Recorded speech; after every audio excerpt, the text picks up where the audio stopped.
So what we're going to do in this first video is we're going to have a quick look at the library module in Lightroom Classic. So I know that I'm using Lightroom Classic because it says up here Lightroom Classic. So if you just have a quick look over in the top right over here, these are the 7 modules of Lightroom Classic. Now I only ever really use the library and the develop module. Oh look, my computer's being a bit slow. Very good. There is map, book, slideshow, print and web. I'm not going to show you any of those. I just never use them, but I'm sure that they've got fantastic things that they can do. I just don't use them. Most of the time I'm living in the develop module because I am working on images and doing things to them. But the library module is where you can get yourself really organized. Now, if I'm honest, I'm not the most organised person in the world, so in truth, I don't use this massively, but it'd be helpful for you for me to show it to you. So let's just go and have a quick look around. So Lightroom call this area here, they call it the module picker. So basically you are picking which module that you are working in. So that's what that's called. If we go around to the right, around over here, you've got some various different panels that do different things. So you've got the histogram, quick develop, keywording, keyword list, metadata and comments. Now, again, you know what? I personally never use any of these. If I want to develop a picture, I'll do it in the develop module, but there is that option. So if you click on the little arrow here, you can expand each panel. Lightroom's really good like this. It actually gives you a lot of options to kind of declutter what you're looking at, because really what I found is when you've got so many things that you can do, it starts to get very, very messy. But Lightroom is very good at enabling you very quickly to clean things up, to kind of get things out of the way so you can actually see what you're doing. So that's what these little arrows are for. So you can just click that to expand it and you can see the histogram. Now in the histogram I can see all the different settings that I used for the picture, which can be helpful if that's what you want to look at, but I'm going to get rid of that. Quick develop is where you can basically, does what it says on the tin, develop very quickly the picture. I've never used this. I always do my developing in the develop module, but if you really wanted to, you could do some very quick edits here, but I don't. So that's what that is. Keywording, yeah, again, pretty obvious. This is where you can add keywords to your picture. Now, this is good for exporting, but it's also good for when you are searching for pictures. You can add keywords to them and then you can search for pictures with those keywords. We'll do another little thing on that later, but at the moment I'm just going to give you a very quick overview of what's going on here. Keyword list, these are images that I have added keywords to. So obviously if you're just starting to use Lightroom, this will be empty if you haven't put any keywords into pictures. Now metadata, now this is where you'll get all the information about your picture, and I find this really helpful actually. You can see what the size is, the exposure, the focal length. You know, I didn't use the flash, the make Nikon, it knows everything about your picture. So that's where you'd find that there. So if I'm ever saying what settings, what lens did you use, you know, what's the size of your picture, in Lightroom you can very quickly go and find out here. If you have comments not supported here, don't know why. I've never done that, never used it. Okay, so if we go around, let's go down here, because to be quite honest, this is probably where you're going to spend most of your time. This is called the film strip. Now the film strip can look very, very small, but you are able to make it bigger. If you just bring that up, you can make it bigger, which makes your images a little bit easier to see, but you can make it smaller too. Now, okay, that's way too small and I can't see what's going on. However, if you were looking at one picture and you wanted it larger, you know what I mean, you can make it bigger or smaller depending on how you like it. I like it roughly like that. Now, I can, in the film strip, go left and right by clicking these arrows. I can also drag this bar here and go left or right.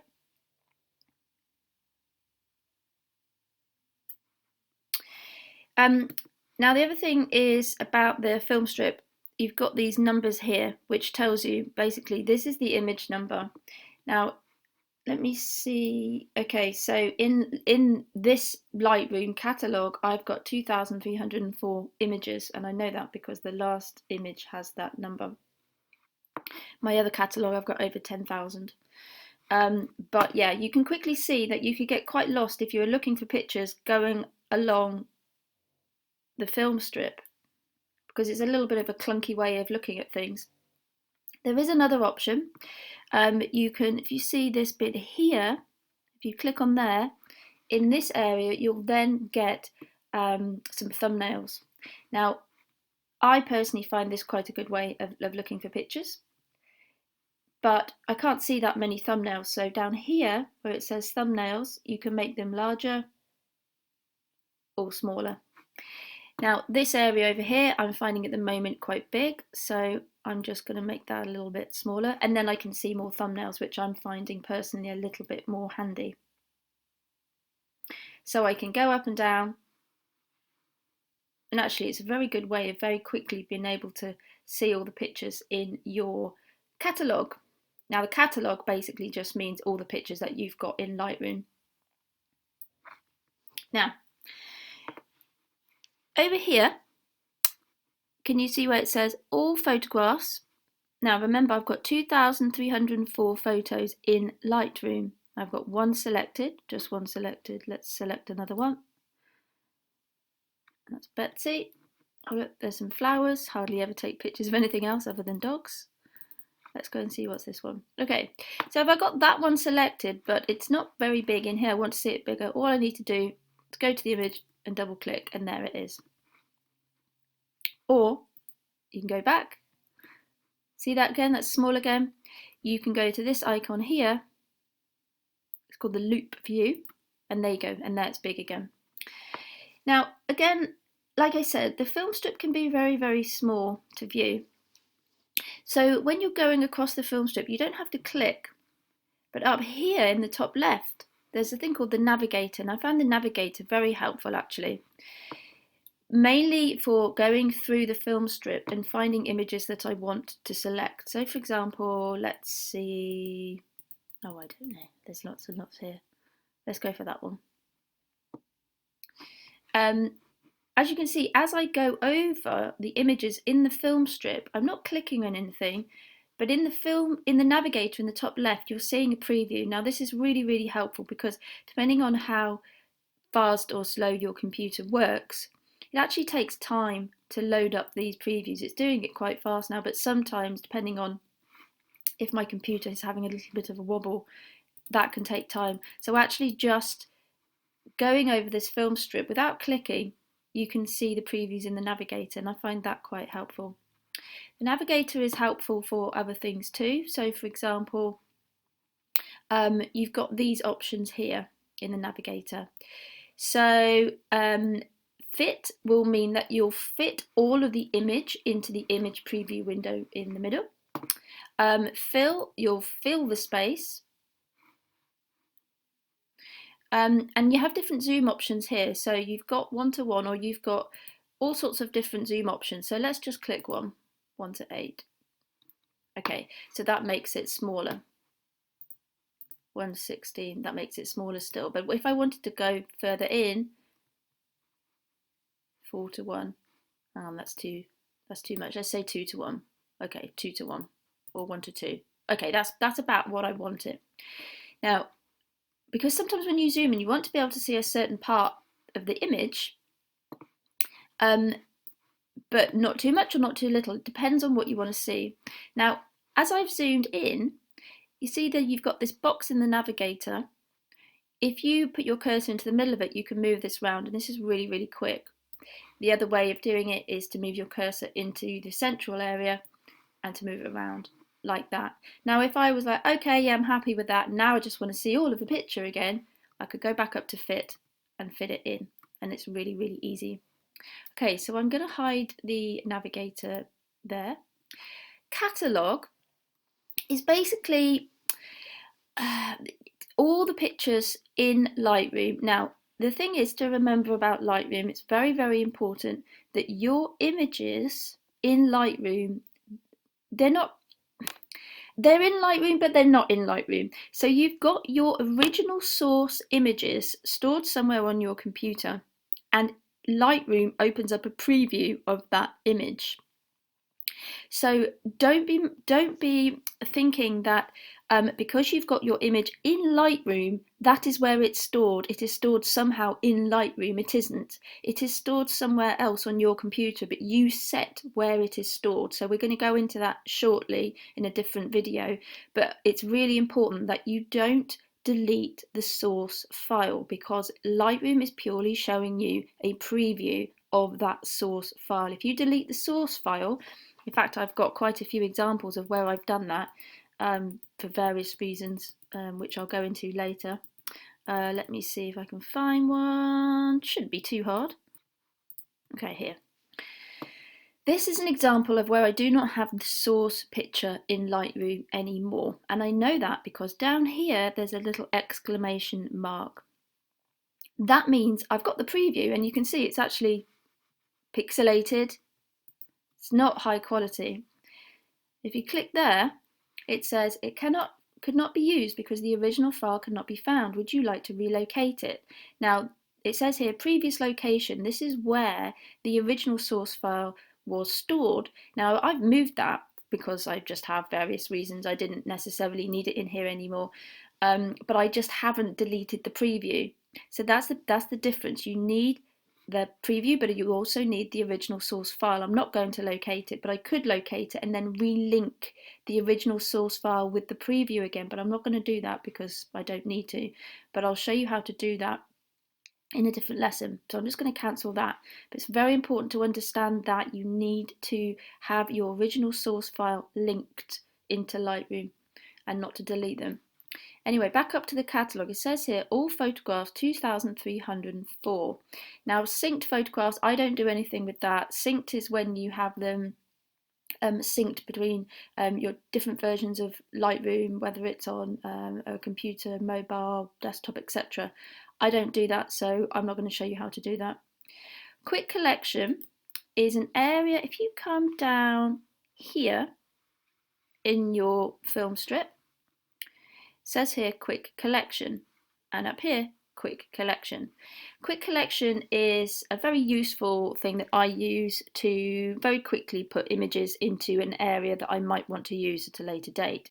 So the quick collection is a really helpful area for you to very quickly put images that you might want to save for later. So for example, if I'm going through the film strip and I'm looking for pictures of pugs, won't be too hard to find, there's plenty of pug pictures, but I'll put them into the quick collection so that I can very quickly go through a smaller selection of my pictures at a later date. I very often do this when I'm looking for pictures.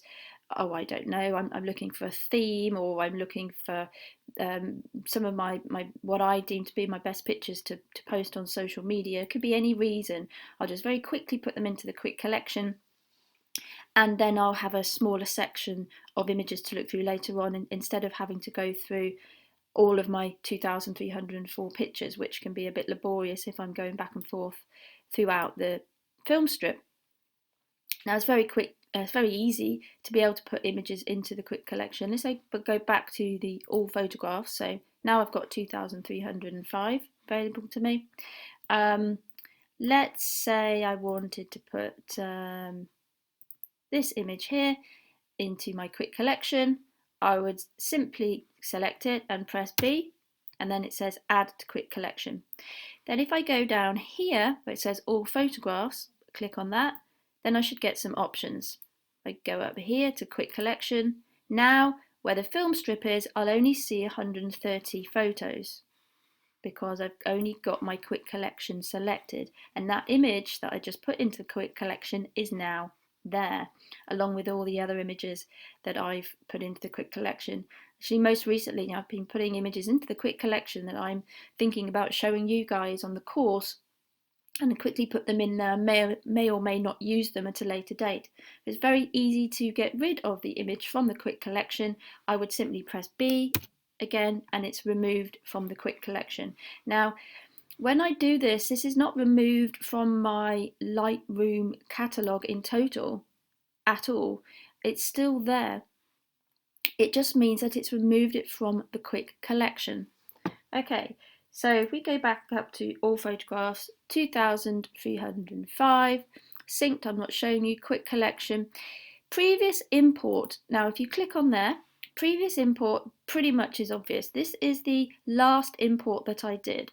So if I were only wanting to see the images that I'm currently, let's say, editing, I'm editing a shoot, and I don't want to have all the over 2,000 pictures in front of me, I can click previous import, and last time I imported 14 photos, and then there they all are. I was taking pictures of Betsy on a walk with some flowers and practicing backlighting. Yeah, I've edited a couple of these, not all of them, but anyway, so that's what that is, and that's really, really helpful. It's just a really good way of not having to see all of the pictures that you've got in your Lightroom catalogue. So if we close that catalogue bit there. Okay, so folders. Now this is really important because this is where your source files are kept. Now when we go to doing importing photos into Lightroom, we'll show you how to choose where to store them, but this is where they are all stored. So for example, I mean, I've been importing images into Lightroom, as you can tell, since 2012, although there aren't any, I've probably deleted those. But if we say go to some recent ones, so in 2020, 21st of January, what did I import there? Oh, okay, so this was a very grey photo shoot. A lot of those aren't edited because I actually ended up editing them on my different computer. Let's see, the 7th of March. Okay, there we go, there's some more. So basically what it's doing is it's showing me the images in those folders. Now, I can, if I want to, if I right click, let's see this image, and if I go to show in Finder, this will take me to the exact folder where my original source image is held on my computer. So let's see, I have it users, my name, pictures, and of course this is a Mac, this will look different if you're on a PC. Pictures done by years, and then dates, and then there you go. And .nef means that is the Nikon RAW file format, so that's why they're all called NEF. Edits, TIFFs are the ones that I've taken into Photoshop to edit, but more on that in a later lesson. So this is where my original source images are kept, and it's so important to understand the concept of original source images and then the preview of that image in Lightroom. Because you can imagine if you were asking Lightroom to be showing you the full high quality version of a big file, over 2,000 of them, it wouldn't be able to do it. The processing power of it would be far too much. So the way it works is that it shows you a preview which takes a lot less processing power, enables you to work. It's absolutely fantastic. It really, really works so well. So yes, so this is where you would be able to see where your source images are kept, but also a really helpful way of thinking, okay, on that date I went there and I took those pictures, oh, let's just go and have a look at those pictures, and you could click on a folder on a date and then you'd only see those in your film strip down here. Now of course, let's say 7 photos here, well of course you know that I've got over 2,300 images in total in the catalogue, but I don't necessarily always want to see them all in one go. So I'm just going to close that back up. Okay, so if we just close up the folders section there. Okay, so collections. This is another great way of being able to organize your pictures. Now, as you can see, there's not many images listed here, and this is where I have to put my hands up and say, I am literally not the most organized of people. My workflow actually tends to go, I'll import the images, I'll edit them, I'll export them. I am a lot more organised in the place where I export them to. But having said that, it's actually, you know, if you like this sort of thing, a really, really good way of being able to organise and find all your different pictures. So collections. So you've got collection sets here. and you've got collections. So I don't do anything with smart collections. So let's go and create a collection set. Oh, I don't know. Let's call it Rianne's collections. Okay, and then we'll create that.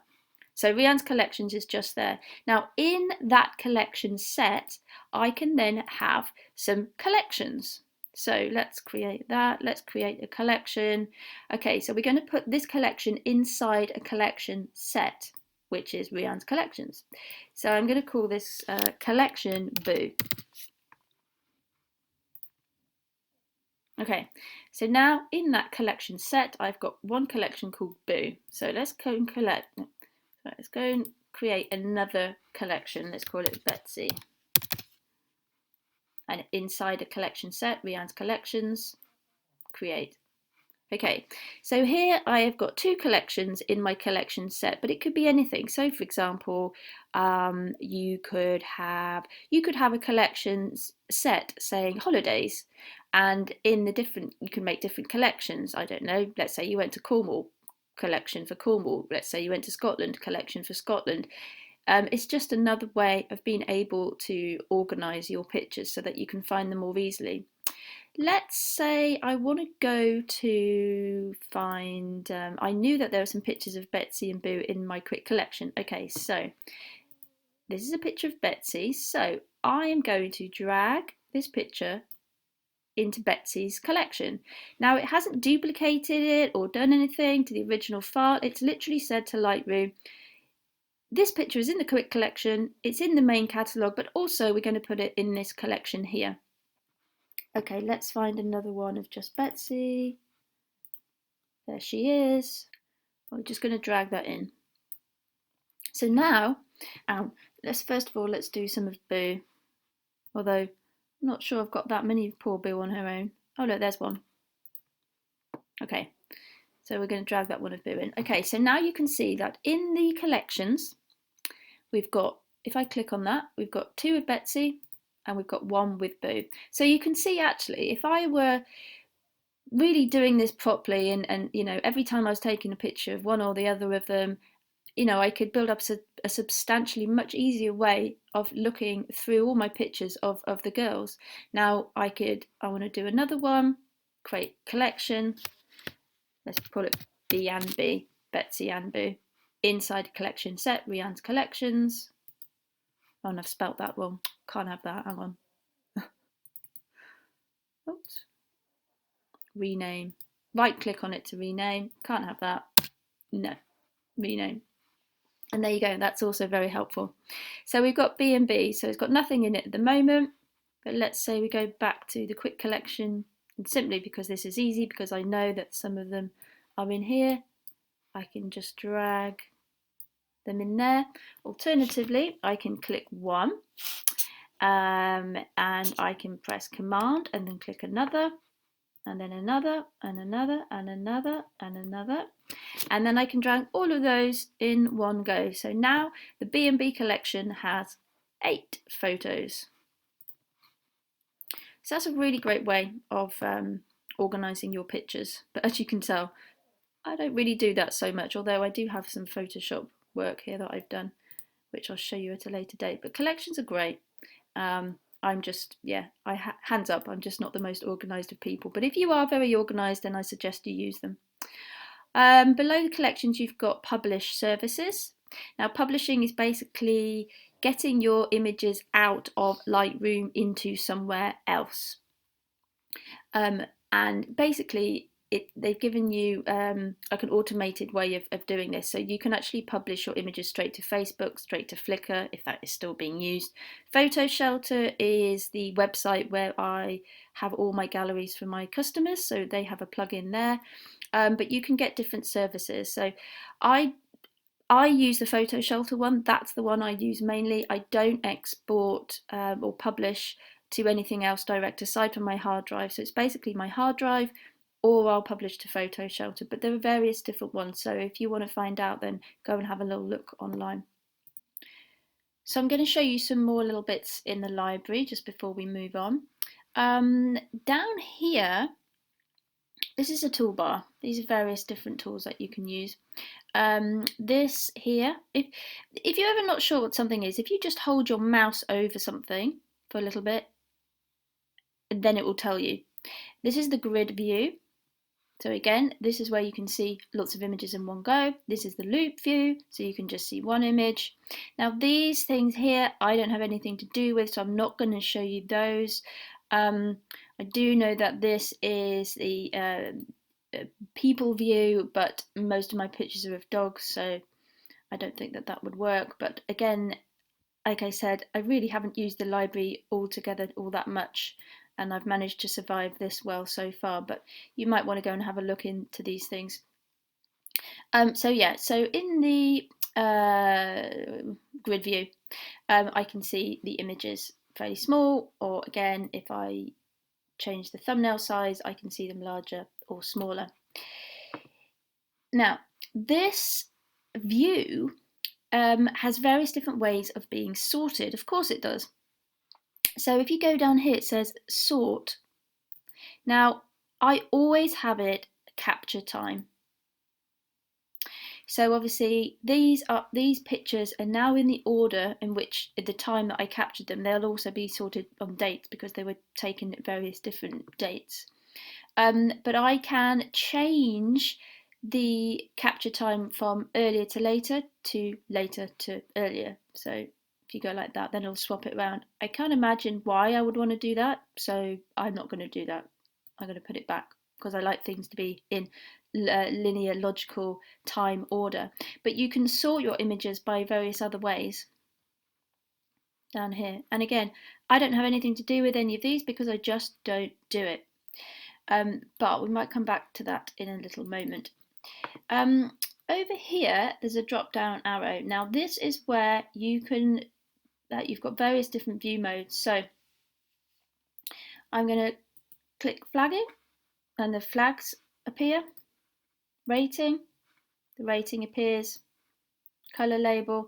These are all just different ways of telling Lightroom what you think of a particular picture, or telling Lightroom how to organize something. So we'll very quickly go through these. So for example, if I click on the first picture,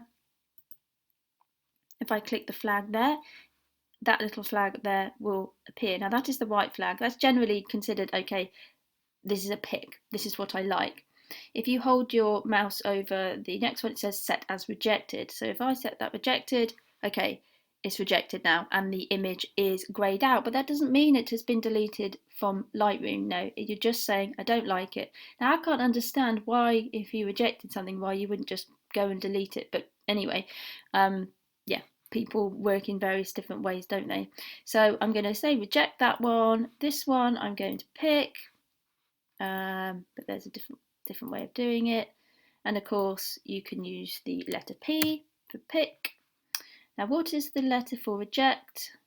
X. Okay, so click on that one, say X, that one, say X. Now if I then sort by pick, it now sorts through the ones which I have picked with all the little white flags, then the ones I didn't do anything to, and then the ones that were rejected. So if you find that kind of thing helpful, then great. Like I say, I've never ever used it. There are other ways too. So if you go to the right of the flags, you've got this little star system. So if I click on this one and I give it 5 stars and I give little Boo 5 stars, let's look at this image of them as in the sunset and they were barking their heads off, so I'll give them 1 star for being naughty. And let's say this one, they were jumping on the beach, I'll give that 3 stars. I can then go over to the sort option here and let's sort by rating. So now what it's done, it's sorted from 5 stars to 1 stars, and everything that you haven't given a star rating, it's put it at the end. But again, you can go and swap this around. So no star rating to 5 star rating. But if I were doing that, I would like the 5 stars at the top. Again, you can have colours. So let's see, let's call this a red colour. Let's call this a red colour too. Let's call this a green colour, blue, yellow. Okay, fine. Now we can sort by label colour. So when we've sorted by label colour, which we've done here, you've got various options up the top. So if you go up to the top here in the filters bar, if you were to click on the red box, it would only show you the images that you have labelled red.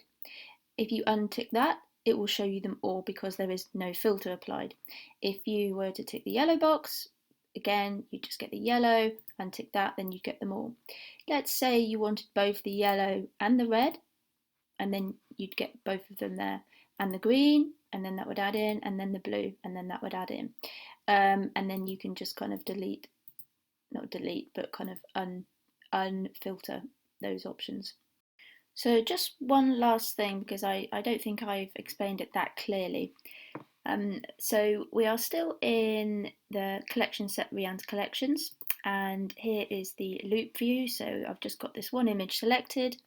Now, the filters at the top above the image, you can't see them because you've got the loop view selected. So if you go back to the grid view, which is down here, then you will get the library filters. Now the library filters it's basically another way of just seeing images that you want to see depending on what attribute or another thing that you might have attributed to that particular picture. So for example, at the moment, if I put none, it will not filter at all. There'll be no filter applied. So everything in this collection set we will see. But I have put attributes onto these pictures. I've put colours, flags, and star ratings. So if I click attribute, then the various different ways, different attributes that you can put onto a picture will appear. So if I click on the white flag, I will just get the images that I have picked. If I untick that, then it will go back to having no filter. If I click that pick flag, as well as the rejected ones, then you'll get the rejected ones and the ones that you had picked. Let's undo those so there's no filter again. What about the ones that I'd labelled the colour red? Just click on red and then there they are. What about the red ones plus the yellow ones? Oh, there you go. And the green ones and the blue ones. Oh, what about just the yellow and green ones? Okay, let's get rid of the red and blue. So it's filtering them by colour. You can imagine if you'd done this a lot of times to a lot of different pictures and you only wanted the ones that were green, perhaps even you had pictures that were full of green colours and you wanted to label them green and you wanted to do a project about the colour green. I don't know. It could be any number of reasons. But let's just uncheck those to get rid of those so we have no filter. You can also filter by the rating. So I want to see all the images that I have rated, let's say 1 star and above. Okay, so I rated 4 images, so that's 1 star, 3 star and 5 stars. What about 2 stars and above? Okay, so now the 1 star picture won't be filtered because obviously I only want to see images that have 2 stars or above and it only had 1 star. What about 4 stars and above? Oh, there you go. The one that had 3 stars has gone. Let's get rid of all of those. Okay, so no filters. Over here, this is, you're filtering by the kind of photos. You've got your master photos, which all these are. This is a virtual copy. I haven't shown you how to do that yet. I'll show you how to do that in another video. And here's videos. I don't have any videos, so I can't filter by videos. Okay, so I think that is enough to be getting on with for now in the library module, but I do have another couple of miniature videos about things that I've discussed here, which I'll go into next.